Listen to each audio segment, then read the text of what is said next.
Good morning friends.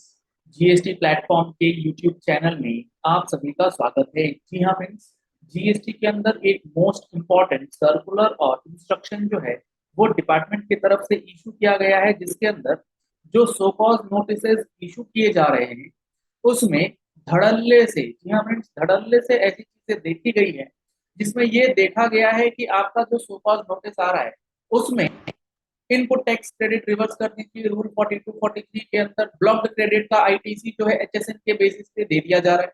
तो as a number of notices आपके पास भी आएंगे। तो अब गवर्नमेंट ने और डिपार्टमेंट ने एक सर्कुलर इंस्ट्रक्शन इशू किया है जिसमें कुछ इंस्ट्रक्शंस दिए गए हैं, कुछ क्लैरिफिकेशन दिए गए हैं जो बेहद इंपॉर्टेंट है आज के समय में, क्योंकि नोटिसेस जो है अभी आना स्टार्ट हुए हैं।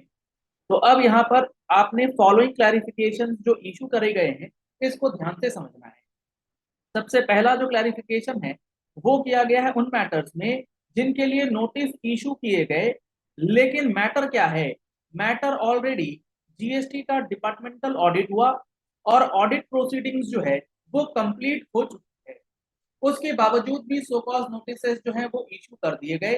तो ऐसे सो कॉज नोटिसेस को विड्रॉ करने का जो है वो क्लैरिफिकेशन में पॉइंट डाल दिया गया। तो अगर आपका ऑडिट हुआ पड़ा है, ऑडिट पैराज आपने अप्रूव कर दिए हैं, सेटल करवा दिए हैं, पेमेंट अगर कर रखा है, तो अब आपका सो कॉज नोटिस अगर आया है तो वो विड्रॉ कर लिया जाएगा, आप प्रॉपर उसका फॉलो अप ले सकते हैं। दूसरा अगर देखेंगे क्लैरिफिकेशन, तो इसमें बोला गया है उन केसेस के लिए जहां पर पहले आपको स्क्रूटनी का नोटिस दिया गया था एएसएमटी 10 में, फिर आपने उसका रिप्लाई दिया था एएसएमटी 11 में, और ऑफिसर ने एएसएमटी 12 जो है वो इशू करके आपकी प्रोसीडिंग्स को ड्रॉप कर दिया। तो अब उस ड्रॉप प्रोसीडिंग्स के बाद दोबारा से एससीएन अगर इशू कर दिया गया तो वो भी प्रोसीडिंग्स जो है वो विड्रॉ मान ली जाएगी, वो एससीएन जो है वो विड्रॉ करना है। लेकिन इसमें एक कैच क्या है, मान लो एएसएमटी 10 आया था, point number A, point number B, point number C, आपने रिप्लाई दिया point number A, point number B, point number C, लेकिन आपका जो ड्रॉप हुआ है प्रोसीडिंग वो पॉइंट नंबर ए और पॉइंट नंबर बी को लेकर के हुआ, पॉइंट नंबर सी जो है वो डिपार्टमेंट ने नहीं माना। तो इसके लिए एससीएन जो है वो इशू किया जाएगा, इसमें कहीं कोई डिस्प्यूट। जो सेटल्ड पॉइंट्स हैं उसके लिए दोबारा से एससीएन नहीं होगा, जो अनसेटल्ड पॉइंट्स है उसके लिए तो सो कॉज नोटिस इशू किया जाएगा। तीसरा क्या है, उन केसेस में जहां पर इनपुट टैक्स क्रेडिट रिवर्सल किया जाना है, ऐसे एलिगेशन लगाया जा रहा है डिपार्टमेंट की तरफ से, और वो इनपुट टैक्स क्रेडिट क्यों करना है रिवर्स, क्योंकि आपने रूल 42 या रूल 43 को फॉलो नहीं किया। और ये रूल 42 43 फॉलो नहीं किया, इसको किस तरीके से यूज कर रहे हैं प्रॉपर ऑफिसर। लेट सपोज एक ट्रेडर है, ठीक है, वो परचून की दुकान चलाता है, जो परचेज करता है उसके अंदर वो एग्जेम्प्टेड आइटम भी परचेज सेल कर रहा है और टैक्सेबल आइटम भी परचेज सेल कर रहा है। सिंपली ये कि उसने 3B में अपनी एग्जेम्प्टेड परचेज की एग्जेम्प्टेड सेल दिखलाई है, आपको नोटिस भेज दिया जा रहा है कि आपने एग्जाम सेल करा है, इस वजह से आपका आईटीसी जो है पूरे के पूरे आईटीसी को कॉमन मान करके रिवर्स करने की बात करी जा रही है। तो अब यहाँ पर इन्होंने बहुत अच्छे से समझाया है कि in case of ITC reversal proper officer shall make due verification of the input used for making taxable और नॉन टैक्सेबल सप्लाईज और input used for the non business और personal purposes for making exams. यानी कि अब यहाँ पर ये बोला जा रहा है कि ऐसे ब्लंटली नोटिस ना भेज दिया जाए। अगर एग्जाम सेल है तो पहले वेरिफिकेशन किया जाए कि वो एग्जाम सेल जो हो रहा है क्या उसके पीछे कोई टैक्सेबल सेल टैक्सेबल इनपुट है भी या नहीं है, कोई ऐसा कॉमन इनपुट है तब तो रिवर्सल की बात करेंगे ना, ऐसे कुछ भी भेजते रहेंगे। तो इन चीजों को यहाँ पर अब इंस्ट्रक्शन और क्लैरिफिकेशन के माध्यम से बताया गया है कि रूल 42 43 का इंप्लीमेंटेशन जो है वो आपको कॉमन इनपुट के रिस्पेक्ट में करना है, ना कि टोटल इनपुट के रिस्पेक्ट। तो इस चीज को लेकर के काफी ज्यादा डिमांड भी आ रही थी और काफी सारे नोटिस जो हैं वो आए भी थे, जो कि अब यहाँ पर कुछ रिलीफ मिली। अगला है, ये भी काफी इंपॉर्टेंट है, जो आपका ब्लॉक्ड क्रेडिट है 17(5) के अंदर। अब हो क्या रहा है, नोटिस के अंदर क्या हो रहा है, जैसे मान लो एक पार्टी है एबीसी, उसके 2A में, उसके 2A में लेट सपोज एक पार्टी का बिल आ रहा है मोटोजेन। अब डिपार्टमेंट ऑफिसर्स क्या कर रहे हैं, वो ये देख रहे हैं कि 2A में आया है मोटोजेन का बिल। अब ये अज्यूम करते हुए कि आपने इस मोटोजेन का आईटीसी जो है वो अवेल कर ही लिया है, क्योंकि 2A में आ रहा है तो आपने अवेल कर ही लिया है विदाउट वेरीफाइंग कि वाकई में ये 3B में आया या नहीं आया। वो कह रहे हैं भैया ये आईटीसी आपके 2A में आया है तो इसलिए हम ये मान के चल रहे हैं आपने आईटीसी क्लेम किया है, ये ब्लॉक्ड क्रेडिट है, आप इसको रिवर्स करो। ये कोई बात होती है, ऐसे नहीं होगा। अब यहाँ पर बोला गया है इन case of blocked credit where notices have been issued on the basis of HSN or SAC codes, simply on the basis of HSN की आपके सप्लायर का जीएसटी उठाया, उसको सर्च किया, देखा कि उसने HSN कार का डाल रखा है अपने बिजनेस के लिए, तो उस बेसिस पे आपका आईटीसी जो है ब्लॉक कर दिया जाएगा। और cases where transactions have been made without the cancel taxpayer, और दूसरी चीज ये बोली गई है जहां पर ट्रांजैक्शंस किया गया है और जिनका रजिस्ट्रेशन कैंसिल हो चुका है, उसके लिए भी यहाँ पर एक इंपॉर्टेंट अपडेट दिया गया कि कैंसिलेशन के बेसिस पे भी जो इनपुट टैक्स क्रेडिट इनएलिजिबल किया जा रहा है, उसके लिए भी यहाँ पर रेलिवेंट फैक्ट्स जो है उसे पहले वेरीफाई किया जाएगा। विदाउट वेरिफिकेशन या सपोर्टिंग रिकॉर्ड्स के डिसीजन जो है वो नहीं लिया जाना चाहिए। ब्लंटली इस बेसिस पे कि नंबर कैंसिल हो गया है, 17/5 का HSN मिल रहा है, इस वजह से आईटीसी ब्लॉक है और नोटिस इशू कर दो, ऐसा नहीं चलेगा। आपको fact to fact, case to case decide करना होगा, वेरिफिकेशन करना होगा, रिकॉर्ड्स बताने होंगे, उसके बाद आप एज पर लॉ प्रोसीडिंग्स कर सकते हैं।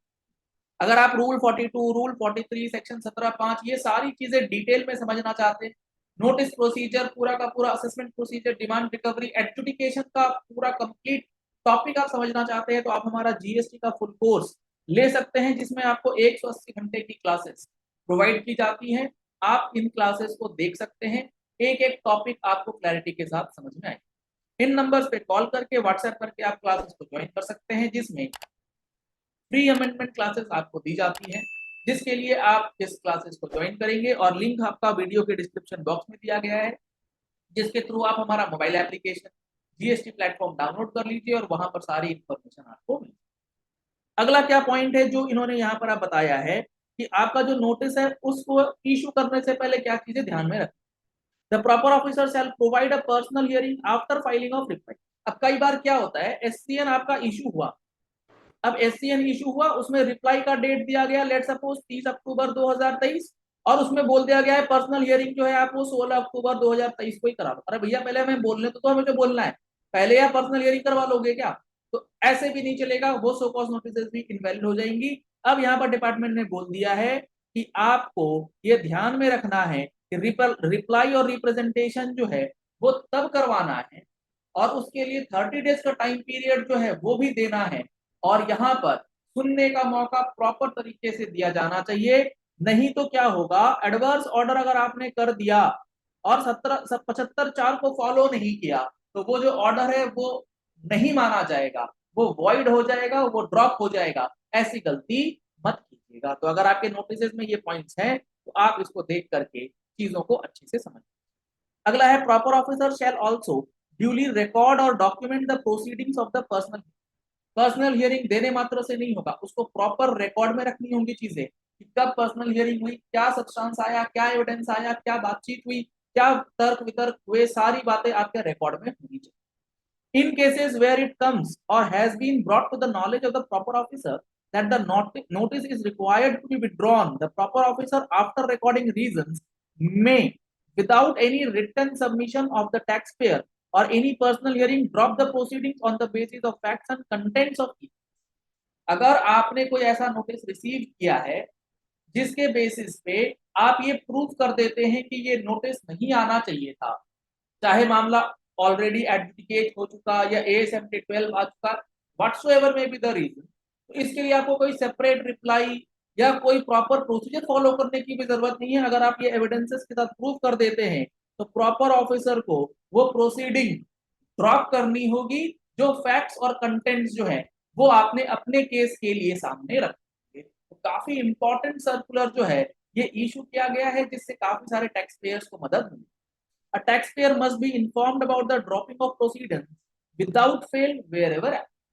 तो ये जो प्रोसीडिंग्स ड्रॉप होंगी उसका भी प्रॉपर इंटीमेशन जो है आपको एज अ टैक्स पेयर दिया जाएगा डिपार्टमेंट के द्वारा, ताकि आगे भी आपको कोई परेशानी ना। ये काफी इंपॉर्टेंट सर्कुलर है जो आपको आज के समय में और आने वाले अब लिटिगेटिंग समय के अंदर जहां आपको नोटिस की भरमार मिलने वाली है, इंपॉर्टेंट काम देंगे। अगर आपको ऐसे ही इंपॉर्टेंट अपडेट्स की रिक्वायरमेंट है, आप हमारे चैनल के साथ जुड़ जाइए। आपको यहाँ पर important amendments, important analysis of GST provisions जो है वो समय समय पे मिलते रहेंगे, और हमारी लाइव क्लासेस जो यूट्यूब पे चलती हैं आप उसमें ज्वाइन कर सकते हैं और अपनी क्वेरीज हमसे डिस्कस कर सकते हैं। Thank you and have a nice day.